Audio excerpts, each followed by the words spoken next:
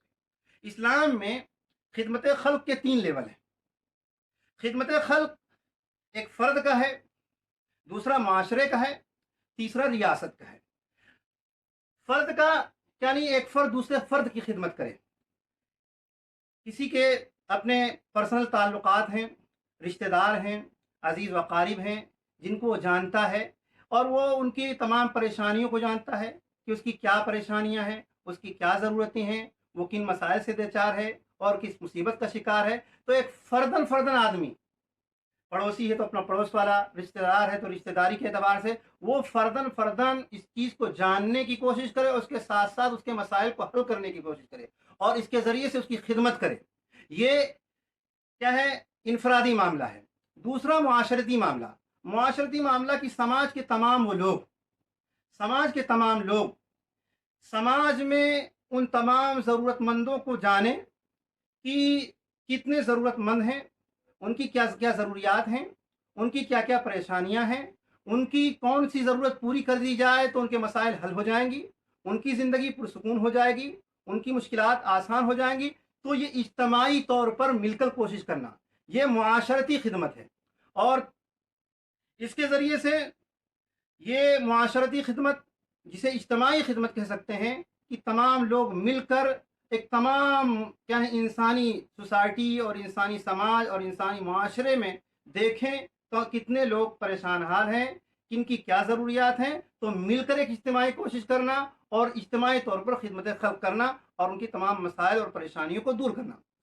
تیسرا لیول جو ہے اسلام نے جو دیا ہے وہ ریاست کا دیا ہے، یعنی ریاست کی ذمہ داری آتی ہے ان کے پاس ایک ایسا ادارہ ہو، اور وہ ادارہ ریاست کی نگرانی میں، اس کی سربراہ کی نگرانی میں، ریاست میں پوری ریاست کے اندر کون پریشان حال ہے، کون تنگدست ہے، کس کی کیا ضروریات ہیں، ان ضروریات کا پورا سروے کرے، پھر اسی کے مطابق کیا نام ہے ان کی ضروریات کو پوری کرنے کی کوشش کرے۔ یہ 3 لیول ہیں خدمت خلق کے، اور انہی طور پر انہی 3 لیول کے ذریعے سے انسان کرتا ہے۔ اب اسی کو انفرادی بھی کرتا ہے، اجتماعی بھی کرتا ہے، اور جو ہے ریاستی سطح پر اگر ریاست ہو تو کرتا ہے۔ یہ 3 طور پر تینوں تصور دنیا میں رائج بھی ہیں اور عام طور پر کرتے ہیں، لیکن اسلام نے ان تینوں چیزوں کو کرنے والوں کو بتایا کہ اگر انفرادی خدمت خلق کرتا ہے یا اجتماعی خدمت خلق کرتا ہے یا ریاستی سطح پر خدمت خلق ہوتی ہے، اس کو آخرت سے جوڑ دیا گیا ہے اور یہ بتا دیا گیا ہے تمہیں صرف اس کے کرنے سے دنیا ہی میں فائدہ نہیں ہوگا، بلکہ تمہیں اس کے کرنے سے اللہ تبارک تعالیٰ تمہیں دنیا میں بھی اس کا بدلہ دے گا اور آخرت میں بھی بدلہ دے گا۔ اللہ کے رسول صلی اللہ علیہ وسلم نے ایک بات ارشاد فرمائی کہ اللہ فی عون العبد ما کان العبد فی عون اخیہ، اللہ اپنے بندے کی مدد کرتا رہتا ہے جب تک بندہ اپنے بھائی کی مدد کرتا رہتا ہے۔ اور اسی طرح اسی حدیث میں اس کے پہلے حصے میں کہ اس دنیا کے اندر جو بھی کسی مصیبت زدہ کی مصیبت دور کرے گا، اللہ تبارک تعالیٰ کل قیامت کے دن اس کی مصیبت کو کیا ہے کسی ایک مصیبت کو دور کر دے گا۔ یہ اللہ کے رسول صلی اللہ علیہ وسلم نے تصور دیا ہے۔ قرآن کریم میں جب قرآن کریم کی آیت نازل ہوئی، من ذا الذی یقرض اللہ قرضا حسنا، کون ہے جو اللہ کو قرض حسنا دے؟ صحابہ کرام نے اس آیت کو سنا، ان کے عجیب ان کے دل میں بے چینی پیدا ہوئی کہ اللہ تبارک تعالیٰ ہم سے قرض حسنا مانگ رہا ہے۔ قرض حسنا کا مطلب یہی ہے کہ اپنا وہ جو مال ہے جس کے لیے وہ محنت کرتا ہے، جس کے لیے کوششیں کرتا ہے اور کیا ہمیں رات دن زندگی کھپاتا، اس مال کو اللہ کے راستے میں دینا ہے، اللہ کے بندوں کی ضروریات پر خرچ کرنا ہے۔ وہ جب انہوں نے سنا کہ اللہ کے رسول صلی اللہ علیہ وسلم سے صحابہ کرام پوچھنے کہ اللہ کے رسول صلی اللہ علیہ وسلم اللہ تبارک تعالیٰ ہم سے قرض مانگ رہا ہے، اللہ کے رسول صلی اللہ علیہ وسلم نے کہا ہاں اللہ قرض مانگ رہا، اور قرض کا مطلب بتایا کہ قرض کا مطلب یہ ہے کہ اللہ کو مال کی حاجت نہیں ہے، اللہ کو پیسوں کی ضرورت نہیں، بلکہ اللہ تبارک تعالیٰ چاہ رہا ہے کہ جو بندے صاحب استطاعت ہیں، جن کا اللہ تبارک تعالیٰ نے وسعت دی ہے، جن کے یہاں مالی فراوانی ہے، ان کو چاہیے کہ اپنے اس مال کو، اپنی اس دولت کو، اپنی اس صلاحیت کو، کہ ان لوگوں کے لیے جن کو ضرورت ہے، جو پریشان حال ہیں، جو محتاج ہیں، جو تنگ دست ہیں، ان کو کیا کرے، ان کے لیے کوشش کرے، ان کو خرچ کرے۔ آتا ہے ایک صحابی رسول حضرت ابو دحدہ رضی اللہ عنہ، اللہ کے رسول صلی اللہ علیہ وسلم کے پاس آئے اور انہوں نے کہا، اللہ کے رسول صلی اللہ علیہ وسلم، میرا فنا باغ ہے، اور بڑا باغ تھا، کھجوروں کا باغ تھا، اور انہوں نے کہا کہ اللہ کے رسول صلی اللہ علیہ وسلم، میں اپنا یہ باغ جو ہے اللہ کے راستے میں وقف کر دیتا ہوں۔ جب انہوں نے یہ باغ وقف کر دیا تو قرآن کریم کی یہ آیت نازل ہوئی، سورہ آل عمران کی 4 پارے کی پہلی آیت، لن تنالوا البر حتى تنفقوا مما تحبون۔ جب قرض مانگنے کی بات آئی تو انہوں نے دے دیا، پھر اللہ تبارک تعالیٰ نے جب صحابہ کرام کی زندگی کو، ان کے اس کام کو دیکھا کہ صحابہ نے تو اپنے پسندیدہ مال کو، اپنی ضروریات ہوتے ہوئے، اپنی کوششیں اپنی ضرورت ہوتے ہوئے بھی اپنی پسند کی چیز کو وہ کیا ہے، اللہ کے لیے دے رہے، تو اللہ تبارک تعالیٰ نے کہا لن تنالوا البر حتى تنفقوا مما تحبون۔ اسی طرح دوسری جگہ پر اللہ تبارک تعالیٰ نے دوسری مقام پر بھی یہ بات ارشاد فرمائی ہے کہ خدمت خلق جہاں عبادت بھی ہے، وہاں اخلاق کا یہ عظیم ترین درجہ بھی ہے۔ قرآن کریم ہم پڑھیں گے، قرآن کریم کے 30ویں پارے میں سورہ بلد میں اللہ تبارک تعالیٰ نے بہت ساری نعمتوں کا تذکرہ کیا ہے۔ آنکھ کا تذکرہ کیا ہے، زبان کا تذکرہ کیا ہے، ہونٹ کا تذکرہ کیا ہے، پھر اس کے بعد اخلاق کی اس عظیم بلندی کا، اس عظیم چوٹی کا بھی تذکرہ کیا آتا ہے، الم نجعل له عینین ولسانا وشفتین وہدیناہ النجدین فلاقتحم العقبہ وما ادراک ما العقبہ فک رقبۃ او اطعام فی یوم ذی مسغبہ یتیما ذا مقربہ او مسکینا ذا متربہ۔ اللہ تبارک تعالیٰ نے یہاں پر بتایا کہ تم اس عظیم گھاٹی کو پار نہیں کر سکتے، اس عظیم گھاٹی کی بلندی تک تم پہنچ نہیں سکتے جب تک تم یہ نہ کرو۔ بتایا فلاقتحم العقبہ وما ادراک ما العقبہ، جانتے ہو گھاٹی کیا ہے؟ فک رقبۃ او اطعام فی یوم ذی مسغبہ، گردن آزاد کرانا، غلام کو آزاد کرانا، مسکین کو کھانا کھلانا،